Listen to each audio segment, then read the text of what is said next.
You remember the feeling when you get butterflies in your tummies, when you think of something in the past that may have hurt you or made you have these heavy emotions, right? The tightness in your chest, and then later it brings you to this looping, overthinking, negative thoughts that brings your whole body into panicking, crying, bringing you to the worst memories, right? These are nothing but symptoms and a language that your mind and body speaks to each other when you are overwhelmed or anxious.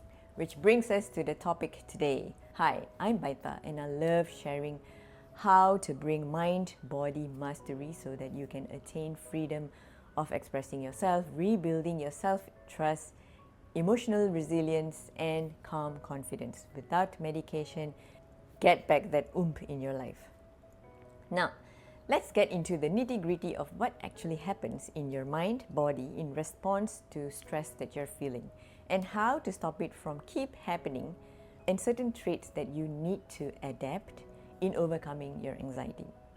I'm going to divide this video into two parts. The first part where we understand how we perceive stress and how we as humans respond in our survival mode, which is very important in identifying before eliciting change. In part 2 of the video, we'll cover about what happens in your body and your mind and how we improve this disconnected system. And today, let's speak about what happens when your mind and body feel so disconnected that you don't even understand what's going on and you feel like it is working against you, and how you can start syncing these two again for you to build a life that is filled with calm confidence that brings you fulfillment and freedom. Just so you know, this is not something that is theoretical. This is something that many women feel, trying to keep everything together on the outside, but what we are feeling on the inside is falling apart. Before understanding further, let's dig deep into what actually happens in your body that consists of all this sophisticated system. The digestive system, your hormonal system, your nervous system, right? So let me clarify that your body reacts the exact same way it does when it sees a dog chasing you versus a deadline that your boss gives you versus a breakup. All of this your body labels as threats. It doesn't care where the threat comes from. It doesn't care and it doesn't know the difference. What it perceives is threat. It labels as threat, no matter what it is. And the next step your body instantly goes into is reaction. The way the body reacts is by increasing your heart rate, increasing palpitation, maybe consists of shallowness of breath, and then suddenly you find yourself panicking and your digestion feels off. Many of us mistake this as your body working against you. And I was there, trust me. But this is simply your body's way of protecting you from perceived threat that potentially saves you from danger. A question I often ask in the beginning of my workshops: is stress necessary? What do you think? And almost everyone says yes, because deep down we know that not all stresses are bad. A little pressure helps us to grow, adapt, and move forward. But then here's where it gets a little bit tricky. When the healthy pressure, healthy level of stress turns into overwhelm, anxiety, depression. This is when your body goes into what we call as survival mode. When your body stays in survival mode for way too long, stress is no longer helpful. It starts affecting your mood, your gut, your hormones, and your ability to think clearly. And guess what? We push it towards people around us. We lash out on people we love. We take it out on our personal growth. We procrastinate and we self-sabotage. And what happens is we start to abandon ourselves altogether. It is just your body's built-in system to protect you from what it perceives as potential danger. Think of it like this alarm system. When you have real break-in, right, your alarm sets off. But what happens when there is no danger, there is no threat, but then the alarm system keep ringing and ringing and ringing. This is exactly how our body is when we are stuck in survival mode. When your mind keeps perceiving everything as threats, even the simplest or the smallest task can set you off. Your nervous system here reacts as if you are living your life on the edge, like everything pushes you to the edge.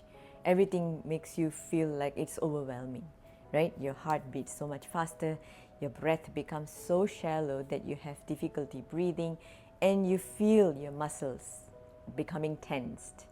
And the tightness in your chest doesn't allow you to express yourself freely, which also slows down your digestive system, making you feel like you want to run away from all of this.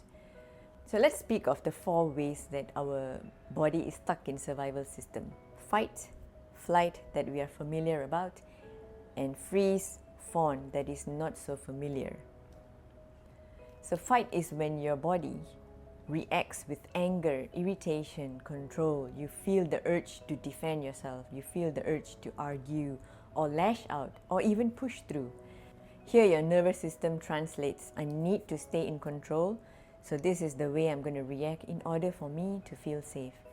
Fight, on the other hand, is when you want to escape. It could be overworking, saying yes to everything, and avoiding situations or people that make you uncomfortable. Your nervous system translates here, I'm going to just avoid everything so I can feel safe on the inside. Freeze happens when everything feels a little bit too much, too overwhelming, and you start to shut down. This is where you feel stuck, numb, disconnected. You may find yourself in a situation where you just want to sleep and avoid anything that gives you this overwhelm. Your nervous system here translates, I need to feel numb so that I'm able to feel safe. And then there comes fawn.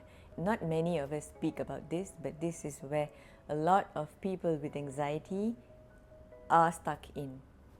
My personal take on fawning is that this could be due to many years of conditioning, many years of practicing the same behavior. When I grew up, we are frowned upon if we speak up to the elderlies, although we find them misbehaving. This could mean that you are stuck into pleasing others, agreeing too soon, and abandoning your own needs to keep the peace. Here, what your nervous system says is, if I make everyone else around me happy, then maybe I'll feel safe.